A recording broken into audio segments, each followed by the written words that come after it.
So the final section we're looking at is the section C, and here you've just got 5 small questions. Each one is going to be worth 2 marks, so it forms just 10% of the paper. So let's have a little look at them. So this can be on absolutely anything on the syllabus. This first question here we've got here is to do with residency. So I wouldn't waste your time reading all the theory, go straight to the requirement. It's saying, how many diet days can Stephen spend in the UK during the tax year without being a UK resident? So they don't want to be a UK resident, they want to be resident overseas.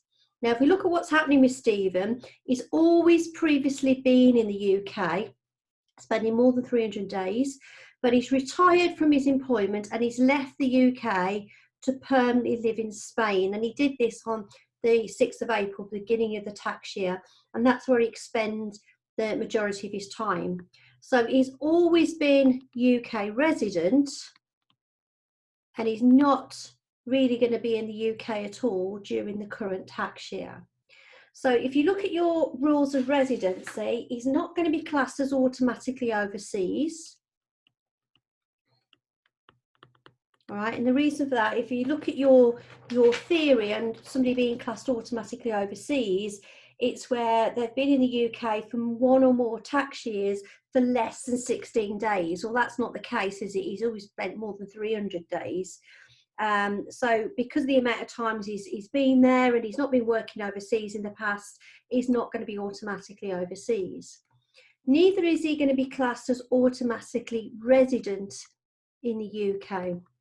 And that's because it's somebody who's been in the UK for at least 183 days in that tax year. Well, that's not the case if he's moving abroad. He spent most of his time there. And it says his only home is in the UK. Well, yes, he has got a house that he's keeping in the UK, but he's obviously got another house that he's moved to Spain to live in. So that's not his only home, and he's not working in the UK. So this is where we'd move on to that third test, which is the sufficient ties.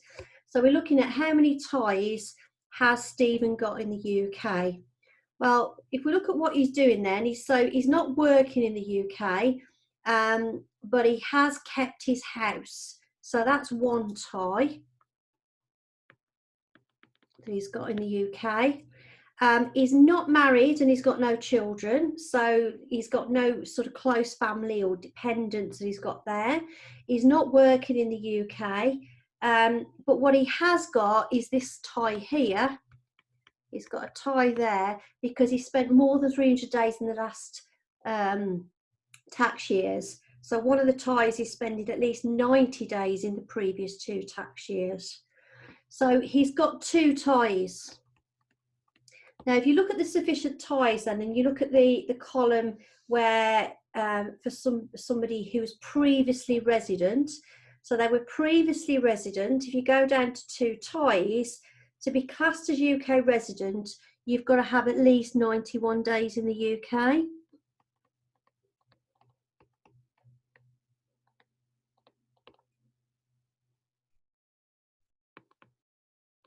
So here it's asking how much does he spend in the UK without being resident, and the answer here is going to be C. All right, now there's a lot of work to do for that one, but please don't ever leave any of these multi-choice, left and not do anything with them. Narrow it down. I mean, you can probably guess it's not none. So then you've got 3 options, and try and logically work your way through it with what you can remember about residency. For question 9 then, Karen is in full-time employment. Which of the following expenses will be qualified as an allowable expense? So something she can reduce her employment income by. So the answer you should have for this one is D, subscriptions to a professional body, provided it's a professional body in the line of work that she's doing, that will be okay. It can't be A, because a golf club, even though it says she regularly meets clients, it's not wholly and exclusively to do her job. So there's an element of personal enjoyment as well. Motor expenses travelling to and from work are a definite no-no. You can have travelling expenses to do your job if you have to go out and visit clients, but not travelling to and from work. And C, it says a train fare to a weekend conference that she believes may be helpful. So that doesn't suggest that it's necessary to do her job. It's just something she believes might benefit her. So we wouldn't class that as being wholly, exclusively and necessary. If we look at number 10 then, Apex Incorporated was incorporated in the UK. That means set up, but they trade in the UK. All the directors live in the UK, but they hold their monthly meetings in the UK. Why will Apex be treated as a UK resident for corporation tax purposes? So for residency, they always look at incorporated or controlled. So either of those would suggest that you're UK resident. So it's obviously not incorporated, but what it is controlled. Where most of your board meetings happen, or the most important ones, that would be incorporated and controlled. So that, therefore, it would give us C. It's nothing to do where you do most of your business. It's got nothing to do where your directors live. All right, it's either incorporated or controlled. For question 10, this is probably something that you weren't able to do, because this is to do with inheritance tax, which we've told you not to worry about this exam, as we've removed it for this time. But we might as well do the question just for completeness so you can see where it would come from. So the question is saying, Ranjit's daughter is getting married. What is the maximum gift that he can give to his daughter to still be fully exempt from inheritance tax?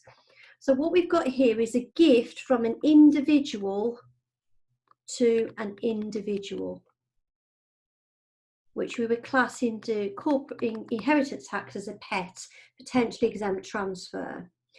So we've got to look at what exemptions do we get. Well, you're allowed to give gifts on marriage, provided that the marriage actually takes place. And the amount that you can gift depends on your relationship. So we're dealing with a daughter. So the maximum gift from a parent is £5,000. So you might have thought the answer there was C. However, what it does say, he has never made any previous lifetime gifts. So what we also get is what's called an annual exemption. And that is for 3,000. And what you can do is you can use the annual exemption for your current year, and if you don't use it, you can carry it forward for 1 year.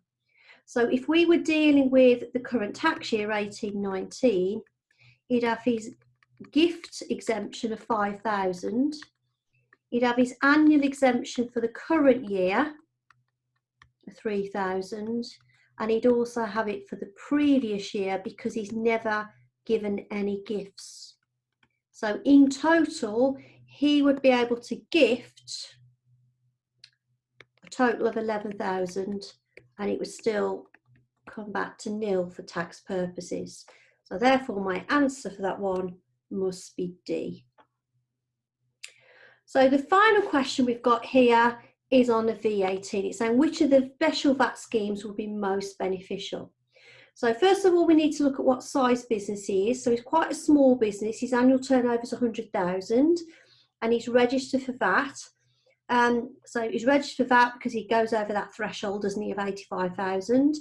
But he regularly has impaired debts from late players. So that just means really he's got a lot of bad debts. The problem with bad debts is that you pay the VAT when you make the sale, and then if you don't get the money off the customer, you then have to wait to claim that back, which isn't great. So the scheme that's going to work best for Peter would be, in fact, the cash basis scheme. And this is where he would just pay VAT over when he receives the money from the customer, but then he'd only be able to claim it back when he makes his payments for his suppliers. But that's not going to be a problem because it does say here he's got very few purchases, so he's not got that much back to claim back. The relevance of the annual turnover is really just telling you what schemes you could join. So for the cash basis scheme, the conditions that we've got in terms of who can join it, their annual taxable supplies must be less than or equal to 1,350. So he's well below that limit, which allows him to join that scheme. It's the same amount for the annual accounting scheme, but the only benefit for that is that he just fills in one return. So it makes the administration a little bit easier. And then he's got the flat rate scheme, which simplifies the invoicing and the calculation. He could join that because that there is 150,000, so he's below the limit to join any of those schemes. But if you see anything where you've got bad debts, cash basis is the easiest. Annual accounting is to ease administration. Flat rate is to ease the calculation, and capital goods is to do with purchases of a capital nature, which is not relevant at all in this situation.